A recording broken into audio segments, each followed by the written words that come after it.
पहले greater Hyderabad municipal corporation की आवाम को, वहाँ के तमाम वोटर्स को, राय दहिंदगान को अपनी जानिब से उनका शुक्रिया अदा करता हूँ कि उन्होंने पोलिंग के दिन निकलकर अपने अपने वोट का इस्तेमाल किया। बावजूद इसके कि अभी भी पूरे मुल्क में और हर जगह पर कोरोना वायरस चल रहा है और अगर पोलिंग परसेंटेज में और इजाफा होता तो और भी अच्छा होता, मगर जिन्होंने निकला अपने वोट का इस्तेमाल किया, मैं इनको मुबारकबाद देता हूं। और क्योंकि उन्होंने हमारी जमहूरियत को मजबूत करने का और जो आवाम को एक मौका मिलता है 5 साल में एक मरतबा अपने वोट को डालने का, उन्होंने उसका इस्तेमाल किया। दूसरी जानिब में साथ ही साथ हमारे पार्टी के तमाम मेंबर्स का, अराकीन का दिल की गहराइयों से उनका शुक्रिया अदा करता हूं कि बड़ी मेहनत और जुस्तजू उन्होंने की और साथ ही साथ जो 44 बल्दिया के कॉरपोरेटर्स या डिवीजन्स पर मंजलिस के उम्मीदवारों को कामयाबी मिली, मैं वहाँ के तमाम वोटर्स को, राय दहिंदगान को, वहाँ के बुजुर्गों को, इज्जतदार माँ और बहनों को, गयूर नौजवानों को उनका शुक्रिया अदा करता हूँ। और साथ ही साथ मैं ये बताना भी चाहूँगा कि MIM की जो कामयाबी हुई है, 5 साल पहले भी हमारे पास 44 कॉरपोरेटर्स थे और जब हम 60 म्युनिसिपल वार्ड्स पर इंतखाबात में हिस्सा लिया था, अब के बार हमने 51 म्युनिसिपल डिवीजन्स पर हमने इंतखाबात में हिस्सा लिया और उसमें से हमने 44 म्युनिसिपल सीट्स पर कामयाबी हासिल की। मैं हमारे तमाम पार्टीज़ के MLAs का, पार्टी के ब्रांच प्रेसिडेंट्स का, बूथ प्रेसिडेंट्स का, इन सब का शुक्रगुजार हूं कि हम तमाम ने मिलकर टीम वर्क की और ना सिर्फ इलेक्शन कैंपेन के दौरान बल्कि MIM पार्टी साल के 12 महीने आवाम के दरमियान में रहती है और उनके दरमियान में रहकर उनके अच्छे में, उनके बुरे में, उनकी तकलीफ में, उनकी खुशी में उनका साथ देती है। इसीलिए कि हमारा ये कांस्टेंट आवाम के दरमियान में रहना, उनसे मुलाकात करना, आवाम को दस्तयाब रहना या जिसको अंग्रेजी में कहते हैं एक्सेसिबल रहना, वो भी हमारी कामयाबी में एक बहुत बड़ा रोल अदा किया।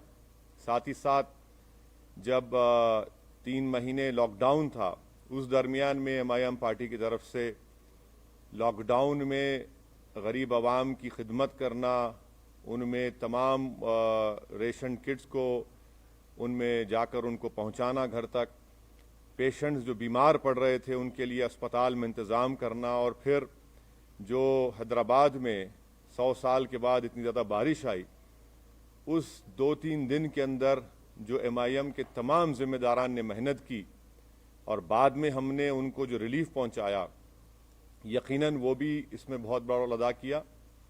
बहरहाल मैं तमाम अपने पार्टी के जिम्मेदारों का, और ये हमारी कामयाबी पूरी में हमारे पार्टी के मेंबर्स को क्रेडिट जाता है और उन तमाम वार्ड्स के वोटर्स को क्रेडिट जाता है। MIM पार्टी ने 51 म्युनिसिपल सीट्स पर कंटेस्ट किया और आप जानते हैं कि हैदराबाद पार्लियामेंट कॉन्स्टिट्यूंसी में हमने 44 डिविजन्स में से 34 पर कंटेस्ट किया और 33 म्युनिसिपल वार्ड्स पर हमको कामयाबी मिली। मैं फिर से कह रहा हूं कि हैदराबाद पार्लियामेंट्री सेगमेंट में 44 म्युनिसिपल डिविजन्स हैं, जिसमें से MIM ने 34 पर कंटेस्ट किया और 33 पर हमने कामयाबी हासिल की। ये 5 साल पहले भी ऐसा ही था। दूसरा, सिकंदराबाद में हमने 12 सिकंदराबाद पार्लियामेंट कॉन्स्टिट्यूंसी में 12 म्युनिसिपल वार्ड्स में कंटेस्ट किया और 9 म्युनिसिपल डिविजन्स पर, 9 म्युनिसिपल डिविजन्स पर अल्हम्दुलिल्लाह हमको कामयाबी मिली। वैसे ही हमने 3 municipal wards Malkajgiri parliament segment में हमने इंतखाबात में हिस्सा लिया, हमको कामयाबी नहीं मिली। 2 म्युनिसिपल डिवीजन्स हमने चिवल्ला पार्लियामेंट कॉन्स्टिट्यूंसी में हमने लड़ा और दोनों पर हमको कामयाबी मिली।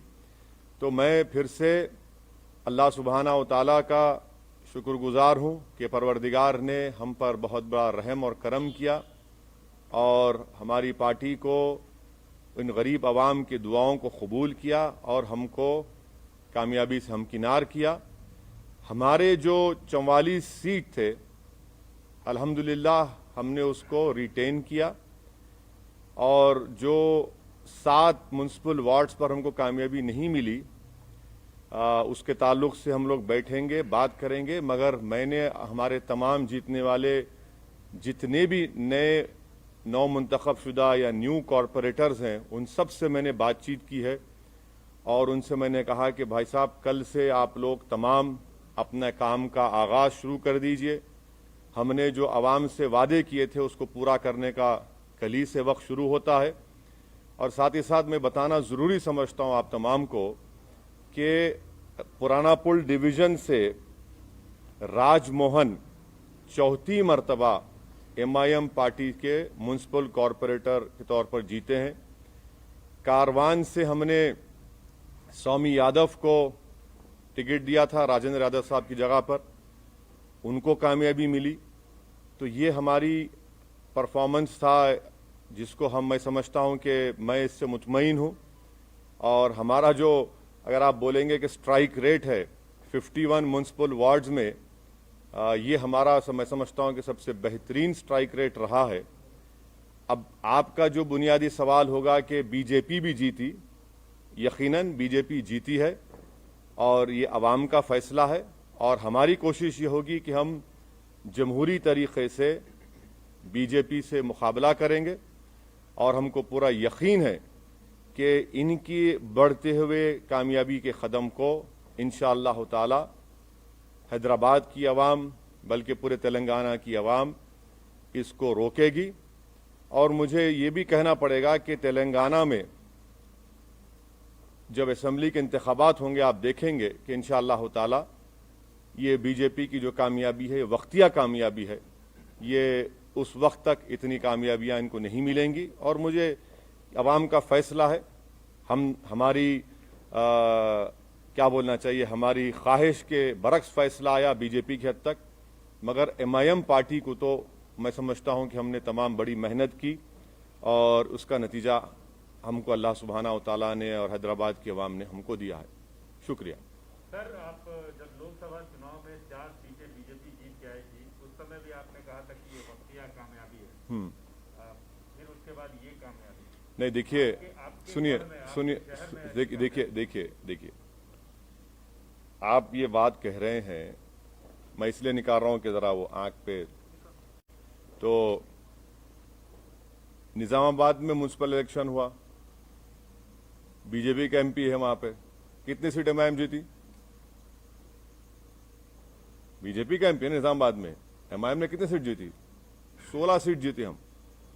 तो आपको बता रहा हूं कि होगा ये इलेक्शन का वर्डिक्ट है, म्युनिसिपल इलेक्शन है, थोड़ा ऊंच नीच होती है।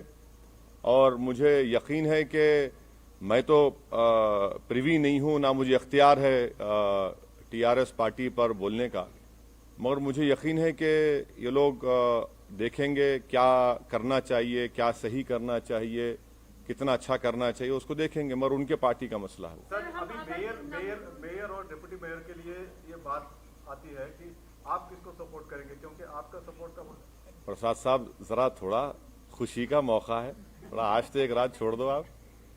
लेकिन बहुत अहम बात है। हाँ बिल्कुल है, नहीं हर चीज अहम है। इतनी बड़ी कामयाबी हमको जो मिली है वो यकीनन एक बहुत बड़ी कामयाबी हमको मिली है और हम फैसला करेंगे, बैठ के बात करेंगे। कल मैं हमारे पार्टी के तमाम जिम्मेदार हजरात से मैं उनसे बात करूंगा, उनसे मशवरा करूंगा, उनकी राय हासिल करूंगा, उसके बाद हम कोई फैसला करेंगे। यकीनन हमको फैसला करना है, हम करेंगे। सर, योगी आदित्यनाथ ने ये कहा है कि भाग्यनगर का भाग्योदय अब शुरू हुआ है और JP नड्डा ने भी ये कहा है कि 2023 में बीजेपी की सरकार होगी, KCR की करप्ट सरकार को हम निकालेंगे। तो आप उस पर कैसे देखते हैं? अब जाहिर है ये तो इस तरह की बातें करेंगे ना भाई। जहां पर योगी आए थे क्या हुआ, टाइम हो गए। सर्जिकल स्ट्राइक बोले थे ओल्ड सिटी के ऊपर, अब डेमोक्रेटिक स्ट्राइक हो गया बीजेपी के ऊपर। ये तो डेटा आपके सामने है, एम्पिरिकल एविडेंस आपके सामने है। हम तो योगी आदित्यनाथ से यही कहेंगे कि आप तो मुंबई गए थे, ज्यादा एक्टिंग मत करिए, हकीकत की दुनिया में आ जाइए और जो जुल्म वहां पर दलितों पर किया जा रहा है उसको खत्म करिए। जो खवानीन आप कॉन्स्टिट्यूशन के खिलाफ बना रहे हैं वो रोकिए। और मुझे यकीन है कि केसीआर गो हमारे अपोजिट पार्टी के हैं, मगर एक बात मानना पड़ेगा, एक रीजनल फेस है और वो रीजनल फेस आज भी इम्पोर्टेंट है, कल भी इम्पोर्टेंट रहेगा। और थोड़ा सा अगर वो लोग जो भी उनके चीजें सही करना है कर लेंगे तो he still a very important and I am sure कि केसीआर जो है वो बीजेपी के ऊपर बहुत बड़े भारी पड़ेंगे आने वाले वक्त में। तो क्या आप उनको सपोर्ट करेंगे अगर मेयर की सीट चाहिए तो? मैं अभी आपसे कहा हूं मैडम कि जरा थोड़ा सांस लेने दीजिए, थोड़ा हमको अपनी इतनी बड़ी कामयाबी हमको मिली है, थोड़ा हमारे तमाम पार्टी के जिम्मेदारों से हमको अपनी उनकी खुशी का हिस्सा बनने दीजिए। और कल सुबह में हम तमाम पार्टी के हमारे जिम्मेदारों से, एमएलएज हैं, एमएलसीज हैं, सीनियर हमारे पार्टी के लीडर्स हैं, उन तमाम से बात करेंगे, मशवरा करेंगे और जो भी फैसला होगा आप तक पहुंचाएंगे। सर, आपने अपने घर हैदराबाद से अपील की थी जब चुनाव प्रचार कर रहे थे कि बीजेपी को यहाँ पर कंप्लीटली रिजेक्ट किया जाना चाहिए, लेकिन आप ही के घर में बीजेपी नंबर कहाँ देखिए, आप लोग नेशनल चैनल पे आपको बड़ी मोहब्बत हो गई असदुद्दीन ओवैसी के, ओवैसी के घर में। मेरे घर में कौन जीता? हम तो कह रहे हैं कि मेरे अंगना में तुम्हारा काम ही नहीं है। अरे ना, आप देखे सुनिए, आप बताइए, चलिए मेरे घर में कहाँ जीते? आपने कहा नहीं आप नहीं, सुनिए एक बात सुनिए। आप जब कह रहे हैं तो आप बताइए कौन सी जगह पर। हम तो जहां योगी गए वहां हराए, जहां अमित शाह आए वहां हारे। आपने कहा था पुराने शहर में सर्जिकल स्ट्राइक करेंगे, हमने कहा डेमोक्रेटिक स्ट्राइक करेंगे, डेमोक्रेटिक स्ट्राइक हो गया। अब नेशनल मीडिया को बीजेपी के बाजा बजाने का इतना शौक है तो बजाइए आप, मगर हमारे कंधे पे रखकर बाजा मत बजाइए। आप खुलकर कहिए कि हम बीजेपी की बैंड पार्टी हैं, हम बाजा बजा रहे हैं। हम आपसे कहना चाह रहे हैं कि हमारे घर में बीजेपी का जो पोजीशन था वो क्या है आप देख लीजिए। हम आपको फिर से कह रहे हैं कि हैदराबाद पार्लियामेंट सेगमेंट में 44 म्युनिसिपल डिविजन्स हैं। 5 साल पहले भी हमने 34 पर लड़ा था, 33 जीते थे। इस बार भी हम 34 लड़े हैं, 33 जीते हैं। अब आप बताइए, आप लोग तमाम माशाअल्लाह से आइंस्टाइन के करीबी दोस्त हैं, मैथमेटिक्स में आप लोग बहुत अच्छे हैं, हम तो वीक हैं, इसीलिए हम पॉलिटिक्स में। आप बता दीजिए कि ये नंबर सही है गलत है। सर आप हमेशा हैदराबाद और तेलंगाना की जो फैब्रिक है, गंगा जमुनी तहजीब है, उसकी वकालत के मद्देनजर आप बीजेपी और फिरका परस्त ताकतों को रोकने की बात करते रहे हैं। उसी के मद्देनजर आप केसीआर को भी सहयोग करते रहे हैं कई चुनाव में, मतलब लोकसभा और विधानसभा में। तो इसमें तो नहीं था ना कोई अलायंस हमारा। नहीं, इसमें नहीं था।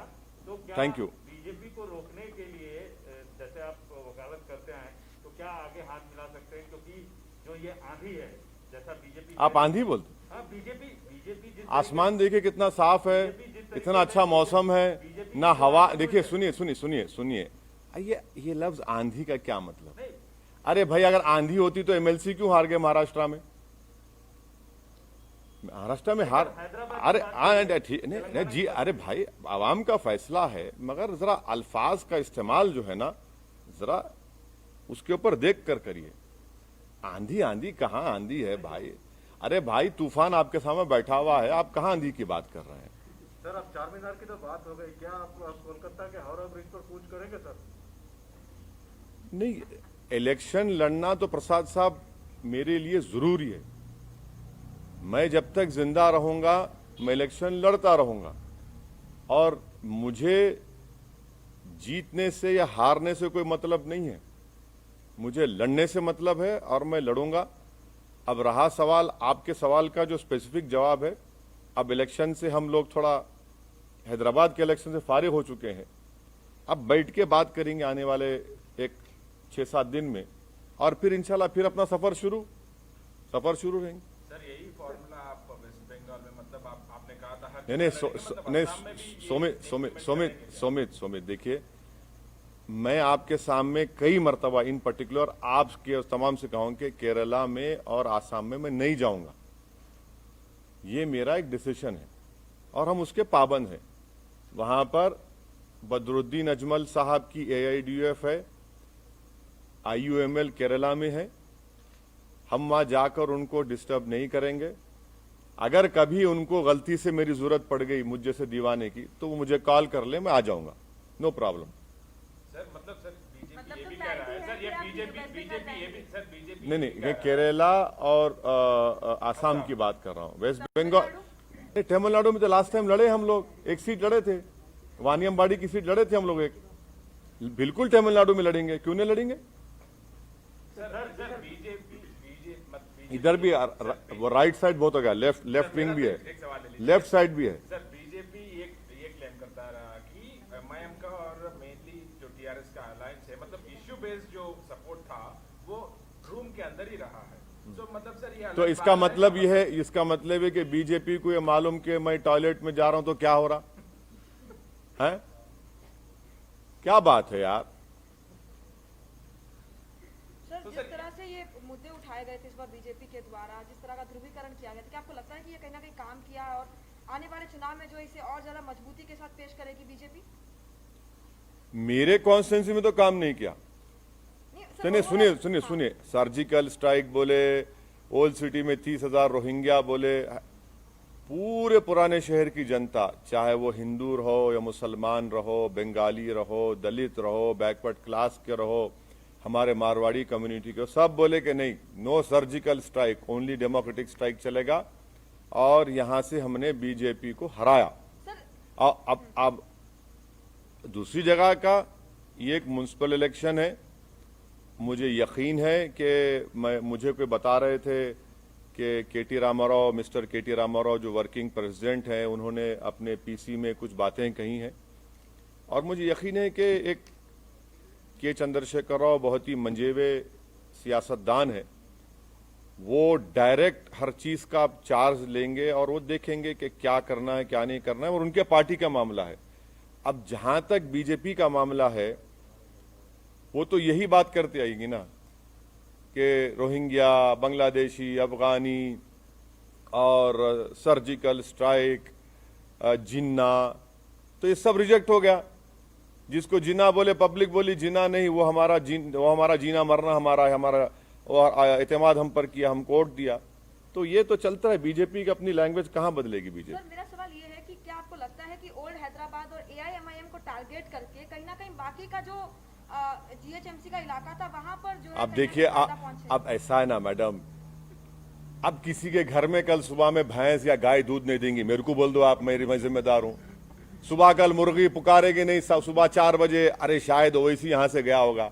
अरे छोड़ दीजिए ना, कहने हर चीज में आप लिखिए ओवैसी के घर में ऐसा हुआ, अरे मैं कहां जिम्मेदार हूं? मेरे घर का तो मैं रिकॉर्ड पेश कर दिया आपको, अब दूसरों को बताना पड़ेगा। कब तक आप लोग हमको इस्तेमाल करेंगे? भाई दिल्ली के स्टूडियो में बैठ के ओवैसी, अरे भाई छोड़िए हमको, हमारा रिकॉर्ड सामने है। हम लड़े 51, अगर हम लड़ लेते 80 तो क्या होता फिर? हाँ, ये भी तो सोचो आप। सर बीजेपी का चैनल चार से नहीं, सर क्या आपको बीजेपी का लगता है 4 कि से बीजेपी ने 45 हो आपका जाना इस्तेमाल क्या किया? आपके लिए चिंता की बात हाँ, सर इसमें बीजेपी का 4 से 45 बोले हो एक जाना। मिनट सर बीजेपी जहां MIM का कैंडिडेट नहीं था वहां ओवैसी और MIM को टारगेट कर रही थी और ये अचीवमेंट उसको मिला। तो क्या आपको नहीं लगता है कि इस तरह से करके पोलराइज किया और ये चीजें आई? अरे आप मेरे को एक बात समझ में नहीं आ रही, आप कब तक मेरा नाम लेते रहेंगे? माने बीजेपी आपको नहीं, आप माशाल्लाह से आप अनबायस थे, मेरे को मालूम नहीं, मगर कब तक मेरा नाम लेंगे आप? भाई मेरा नाम कब तक लेंगे? भाई वहां पर जब हम 51 सीट्स में अगर मैं 44 जीत रहा हूं, आप मेरा नाम क्यों लेंगे? भाई मुझसे पूछिए ना कि आप 7 सीट पर क्यों हारे, वहां पर कितनी जगह और बीजेपी जीती बता दीजिए, हम बोलने तैयार है आपको। मगर हर जगह पर असदुद्दीन ओवैसी एमआईएम करना गलत है। वो नहीं, मैं जो भी कर रहे हैं वो गलत है। और अगर कर भी रहे हैं तो वो उनका नेगेटिव वोट है, वो कभी भी चेंज हो जाएगा, देखना आप। सर जिस पार्टी की आप अरे उनको बोले तो हमारे अगर आप टीआरएस से हाथ मिलाते हैं जीएचएमसी इलेक्शन में, आप टीआरएस के पास जाएंगे या टीआरएस आपके पास बुलाएंगे? हाथ मिलाते जीएचएमसी इलेक्शन में अभी जो हुआ है चुनाव में, सर अभी तो फंस गया ना मामला, तो अभी फंस गया ना सर? फंस गया। हाँ सर, एक्स ऑफिशियो वोट भी अगर डालेंगे तो हाँ? फंस ही गया ना सर। अगर उनके पास तो 30 एक्स ऑफिशियो वोट्स है, अगर वो भी मिलेंगे तो कार फंस की ही गया ना चाबी मामला। कार की चाबी और स्टीयरिंग आपके हाथ में है। नहीं, मैं आपसे रिक्वेस्ट कर रहा हूं, मैं मेरी गाड़ी में बैठो आप। आजकल तो लोग हमारी गाड़ी में रोक के हाथ मिला रहे हैं, उसको भी आप लोग चला रहे हैं, वायरल बना रहे हैं। अरे क्या बात है, कोई बात है? अरे कोई नहीं है, हमारी गाड़ी अलग है, उनकी गाड़ी अलग है। क्या हम क्या भूखे फकीर है? गाड़ी नहीं है हमारे पास, मोटरसाइकिल है, मोटरसाइकिल फिरा। अरे क्या बात कर रहे हैं आप? क्या सुनिए एक बात सुनिए, ये पूरे इलेक्शन कैंपेन में मैं खुद अपनी मोटरसाइकिल पर 650 किलोमीटर फिरा हूं। अब बोलो आप। और 65 पब्लिक मीटिंग एड्रेस किया मैं। अब रहा सवाल कि आपका इनडायरेक्ट नहीं, मेरी गाड़ी अच्छी है। मैं आप तमाम को दावत दूंगा, अगर कभी बैठना है तो आइए, लिख जाता हूं आपको, हैदराबाद का दिखाता हूं आपको। जहां तक मेयर डिप्टी मेयर का सवाल है, आप टाइम दीजिए, कल मिलेंगे, थोड़ा खुशी का मौका है, थोड़ा उसको एंजॉय। नहीं, गाड़ी नहीं है मेरी गाड़ी। देखिए सुनिए, जहां तक एमआईएम पार्टी का जो डिसीजन होगा वो मैंने फिर से आपको रिटीरेट कर रहा हूं, फिर से बोल रहा हूं कि हम अपने पार्टी के एमएलए से, एमएलसी से, पार्टी के सीनियर लीडर से, हमारे पास एक प्रोसेस है, हम लोग बैठेंगे, बात करेंगे, उसके बाद बताएंगे आपको। इतनी जल्दी क्यों आपको है? हेडलाइन न्यूज आप जब बनाइए, अभी क्यों बनाएंगे? सर खुशी का मौका है सर, आपके लिए खुशी का मौका है, बहुत खुश हैं। टीआरएस हारी है, आपकी दोस्त है, हारी है, आपको फिर भी खुश है, बताइए। नहीं, देखिए आप क्या बोलना चाह रहे हैं? नहीं, क्या बोलना चाह रहे हैं आप? बोलिए। क्या आपने क्या बोलना चाह रहे हैं? नहीं, अरे देखिए ना, बगैर आपके सपोर्ट के तो आगे नहीं बढ़ सकते सर। अरे भाई साहब, ये तो अभी तो इस रात को तो गुजरने दीजिए, कल सुबह का सूरज नया निकलेगा, कल बात करेंगे, बात करके पार्टी में क्या होगा, क्या करना है, कैसा करना है। हम कहां छोड़ के भागेंगे आपको? ना आप छोड़ेंगे ना हम छोड़ेंगे आपको, फिक्र मत करिए। ऑलरेडी कॉल नहीं आया है सर। हाँ, आपको कॉल ऑलरेडी मेरा फोन आप रख लो, सुबह तक अगर आप सो गए तो आप मेरे को सुबह लाके दे दो, आप रख लीजिए फोन, मैं देने तैयार हूं आपको मेरा फोन। एक सवाल पूछ ले सर। एक सेकुलर पार्टी लॉस की है, उसका आपको दुख है या खुशी है? हाँ, एक सेकुलर पार्टी लॉस की है यहाँ पे। नहीं, मैं आपसे कह रहा हूं ना कि यकीनन मुझे इस बात का पूरा यकीन है कि के चंद्रशेखर राव एक ना सिर्फ तेलंगाना बल्कि साउथ इंडिया का एक बहुत बड़ा पॉलिटिकल चेहरा है। और वो जब सामने आएंगे और आ रहे हैं, वो देखेंगे उनकी पार्टी का मसला है, क्या क्या हुआ, क्या नहीं हुआ, क्या करना चाहिए, कैसा करना चाहिए। टीआरएस अभी भी तेलंगाना में रूलिंग पार्टी के साथ साथ एक फॉर्मिडेबल पॉलिटिकल पार्टी है और एक तेलंगाना की जो रीजनल सेंटिमेंट है वो उसको रिप्रेजेंट करती है। उस बात को आपको समझना है। और यकीनन उनको नहीं मिली, वो नियरली 42-43 सीट्स पर उनको नाकामी मिली। मुझे यकीन है कि केसीआर इसको देखें, क्योंकि उस आदमी का पॉलिटिकल जर्नी मैं जानता हूं। जब मैं एमएलए था अकेला असेंबली में, जब से इनको देख रहा हूं, वो देखेंगे।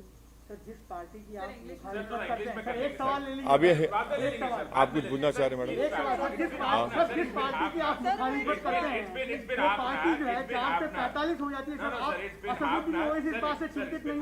सर क्या असदुद्दीन ओवैसी इस बात से चिंतित नहीं? अच्छा, इंग्लिश में बोलिए, इंग्लिश में। So today the results of GHMC municipal elections have come out. I want to thank the people of Greater Hyderabad Municipal Corporation and all the people who have come out and voted on the polling day. I was hoping and expecting that the polling percentage would be more higher, but anyway, the people have come out and voted, and I'm very grateful and thankful to them that despite COVID and Corona still being there, they have come out and voted for their respective political parties. I am thankful to the Almighty Majestic Allah Subhanahu wa Ta'ala for His great blessings, and I'm also thankful to the people of Hyderabad, the voters of those 44 municipal wards where MIM party could regain them. I'm extremely thankful, and I have no words to thank my party members, my MLAs, my MLCs, my colleague from Imtiaz Jaleel who had come down and campaigned here, and to all of them whose hard work, Alhamdulillah, Allah Subhanahu wa Ta'ala and the people of Hyderabad have rewarded us. We were able to retain the 44 municipal wards out of the 51 we had contested, and this is the highest strike rate of a political party. And let me also please remind you that 5 years ago, MIM had contested 60 municipal wards and we could win 44. This time we contested 51, we could win 44. And to all the national channels, I would urge them to listen to what I am telling now, that in the Hyderabad Parliament constituency, which also includes the heart of Hyderabad, जिसको हम बोलते धड़कता हुआ दिल of Hyderabad, where BJP said we'll do a surgical strike, the people of Old City have done a democratic strike on the BJP and Sangh Parivar. In the Hyderabad Parliament constituency, there are 44 municipal wards. MIM party contested 34 and we won 33. This is the same number which we contested 5 years ago, and now it is the same number. In Chivalla Parliament constituency, we contested 2 municipal wards. We again retained them, Alhamdulillah. In Malkajgiri Parliament segment, we contested 3 municipal wards. We could not win. In Sikandrabad Parliament constituency, MIM contested 12 municipal wards. We won 9. That is the exact position of the victory of MIM party. And thirdly, I have spoken to all my newly elected municipal corporators. I have congratulated them and I have reminded them that their victory has been possible only because of the Almighty God, the hard work put in by all the MIM members, and because of the voters of their respective wards. And I have told them in clear terms that their work should start from tomorrow onwards, and they should try and fulfill the promises that have been made by the MIM party to the electorate of that respective municipal wards. And may I also tell you that this victory also shows that MIM party's continuous work of being in the midst of the common man, representing them, being in their happiness, helping them when they are in trouble, and helping them whenever they required any helping hand. That is why the MIM party could retain 44 municipal wards. Tremendous yeoman work was done by MIM MLAs, MIM members during the lockdown period, wherein MIM MLAs and members, they took a huge risk on their lives, and during the peak of Corona, we were able to distribute whatever we can from our side, ration kits to not only people of Hyderabad and Secunderabad, but even to migrant laborers. And also when the unfortunate floods took place in Hyderabad, those 3 days, the MIM cadre, MIM MLAs, everyone were out there on the streets, on those inundated areas where thousands of houses were submerged in water. We were doing our utmost best, and people have seen that it is the only party in Hyderabad whose offices are open 6 days a week, where MLAs, corporators, MPs sit in front of the people and address them and meet them, and they are very accessible as compared to other political parties. As far as the election of mayor and deputy mayor is concerned, we want to savor this moment of our victory, and we are thankful to the people of Hyderabad. In all humility, I salute them, and I have no words to thank them. But tomorrow I will be meeting my party MLAs, my party MLCs, my senior leaders. We will be speaking to them. I'll be asking for their views and their advice, and accordingly we will take a decision, and definitely we will let you know. So this is what I have to tell you as far as today's electoral verdict of Greater Hyderabad Municipal Corporation is concerned. Sir, as you said, the people have done democratic strike on the BJP party Sangh Parivar, and sir, after massive aggressive campaigning by the big guns like big faces who have landed in Hyderabad city of इतना बड़ा gun यहाँ बैठा हुआ है, तुम्हारे को वही gun दिख रहा है? हाँ, तोप है ये? क्या बात कर रहे हैं आप गन क्या बोल रहे हैं? हम क्या वो है, बरमार है? क्या बात कर रहे हैं? अरे क्या, अरे छोड़ दीजिए. देखिए, see, the BJP said that we will do a surgical strike on Old City. The BJP said that there are 30,000 Rohingyas in voter list. The whole campaign was focused on the people of Old City, and the people of Old City have replied to them, have told them that you cannot demean the people of Old City in this way. And they have given a proper befitting reply to BJP, and that is why you see in Hyderabad Parliament constituency, the BJP have lost badly as far as MIM is concerned, and I'm thankful to the people of Old City. And please stop using these terms like big guns, that gun, this gun. What is that gun? This is democracy. Gun will not work. Ballot will work. And that is why, and if you are saying gun, हम कोई कम है क्या?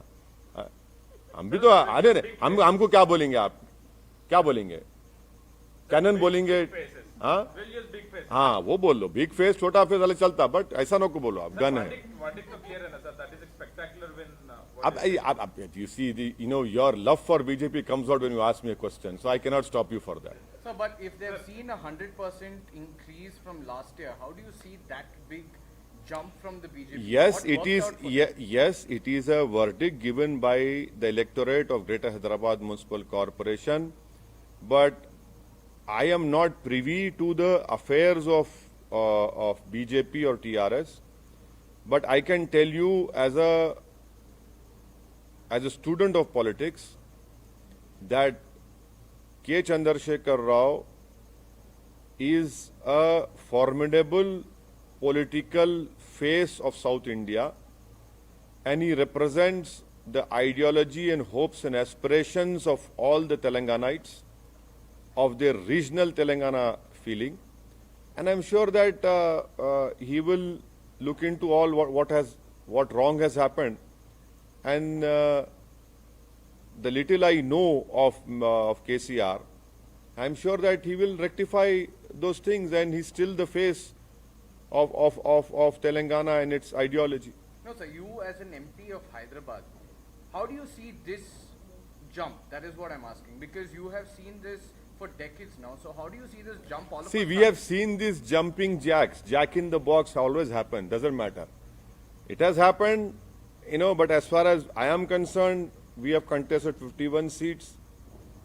So what is that saying? One bird does not make a summer. So it doesn't matter. People of Hyderabad are very sharp, very shrewd, and I'm sure that this is just a one-time victory for BJP in municipal elections, though they can claim everything now because they have won some seats. But definitely in the long run, you will see that things will definitely improve, and their increase, which you are saying, jump and whatever it is, but it will not, it will come down. Sir, well, this formula will be implemented in the West Bengal, as you also said about Assam and Kerala and Tamil Nadu. Just don't say that. No. As far as contesting in West Bengal is concerned, I'm free from the elections of GHMC. I will speak to my people from West Bengal, and then we'll decide what is wrong in contesting. You must contest elections. A political party must contest elections. We know. See, I am not afraid of losing elections. I have said this many times, and we'll decide what to do. Anything else? Thank you so much. Good night.